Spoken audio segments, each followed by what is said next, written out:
Aiden O'Connell, just 62 pass yards on the day, enough to get the road win. Antonio Pierce, what did it take to get that win at Arrowhead? Ill intent, violence, physicality, pain.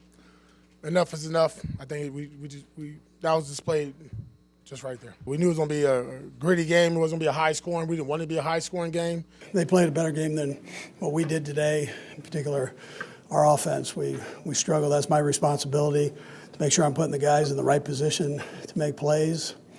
And it didn't happen the way that I wanted it to. If we clean it up, we'll be able to score points. It's just we got to clean it up. I mean, we're 2 games left. You have to do it, and if we don't, we'll be going home. So I think if we clean it up, If we clean it up, we can beat anybody. I truly believe that. But we got to prove that we can do it.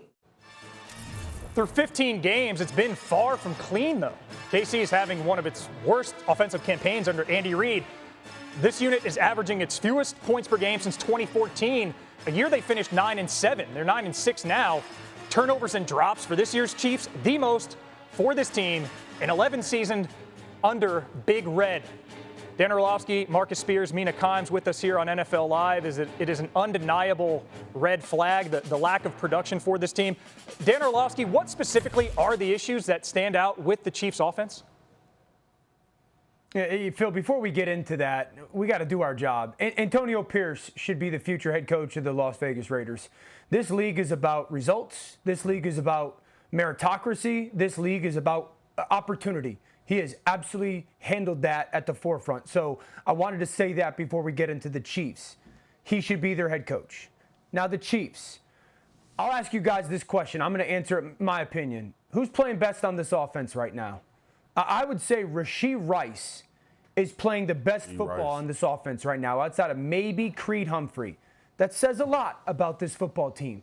And the reality is, if we go back to week 1, the drops, I remember saying my biggest concern was Patrick only going to start looking at Travis Kelce if this continued throughout the season? That absolutely is happening. Patrick is playing at a lesser rate because, 1, the tackles, neither of them are playing good, and 2, the only person that he has a viable trust in is Travis Kelce. His play has now been impacted by it. There's no question about it that he is in a stretch of poor play-wise. They play shotgun football, catch and throw football. They are not good enough. When they play catch and throw football, they expose their weaknesses. They have to start to kind of cover up those weaknesses and try to get Patrick to play better outside of those variables that he can't control. Yeah, I completely agree about the nature of their offense right now and some of the changes they need to make to help with pass protection. Those issues are also exacerbated, Dan, you really saw this against the Raiders, by the fact that they can't really run the ball well right now. Look, the Chiefs aren't explosive. They weren't explosive last year, but last year they were an extremely good rushing team, which helped them still move the ball efficiently. Yesterday, against the Las Vegas Raiders, the running backs, meaning not when Patrick ran the ball, which was the only thing they did well all game, frankly, they had a 20% success rate and averaged negative 0.74 EPA per play. I went back and looked at their career game log since 2018, 97 games. That ranks 96th in success rate and 97th in EPA per play. So arguably the worst rushing performance of Patrick Mahomes' career in Kansas City. They need to accept that reality that they're not a good rushing team right now because they're ending up in bad down and distance as a result of their inability to carry the ball on the ground. Some of that has had to do with the offensive line and the push that they're getting or they're not getting, but it's something that's causing major problems for this offense to keep things on time. Mina, I want to get to my point, but I want to piggyback on something you said. You know why the run game's not effective? Because you don't have to do anything fantastic defensively to defend the Chiefs anymore. Yeah. Dan just brought it up about lining up in shotgun.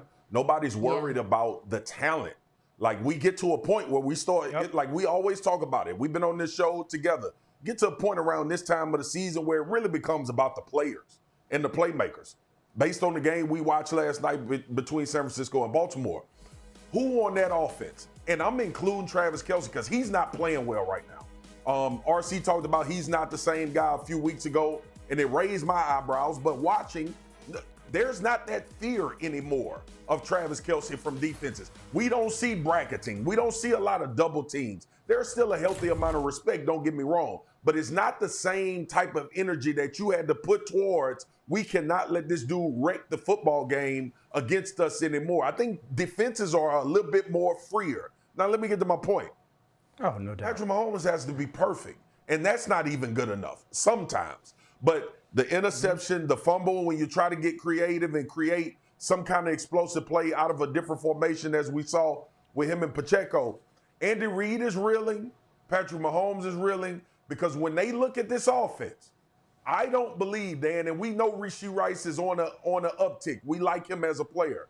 But I don't believe they look at this offense going into weeks and game planning and have a clear guy of who are we going to use to dominate a football game. And I think this is the first time we've had that with the Kansas City Chiefs. That's why it's so eye-opening. I want to get Dan Graziano back in here to piggyback on a point Dan Orlovsky made off the top. Graz, Pierce is the interim head coach in Vegas.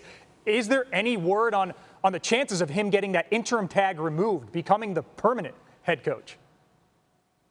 Oh, yeah, Phil, I think he's got a real chance. He'll be a strong candidate at the end of the year. Look, the rules say they're going to have to open it up and do a full search and interview multiple people from outside the organization. But 2 years ago, Raiders owner Mark Davis let go of a popular interim head coach in Rich Bisaccia that had taken over the team midseason and led it to the playoffs. I would not be surprised, based on the conversations I've had, if Mark Davis takes that into account this time around. Antonio Pierce has absolutely proven that the players will play for him, and that is a massive part of the requirements for this job. Now what he's going to have to do is sell Davis on his vision for the organization long term and his ability and his plan for implementing that. Every other candidate will have to do the same thing. AP has a leg up because he's already there in the building and can have those conversations already. But I do think he'll get a serious look at this based on his job performance so far. And they seem to be responding to that linebacker mentality in the locker room. 2 defensive touchdowns in each of the last 2 games. Vegas hadn't had multiple defensive touchdowns in a game since 2006 prior to that.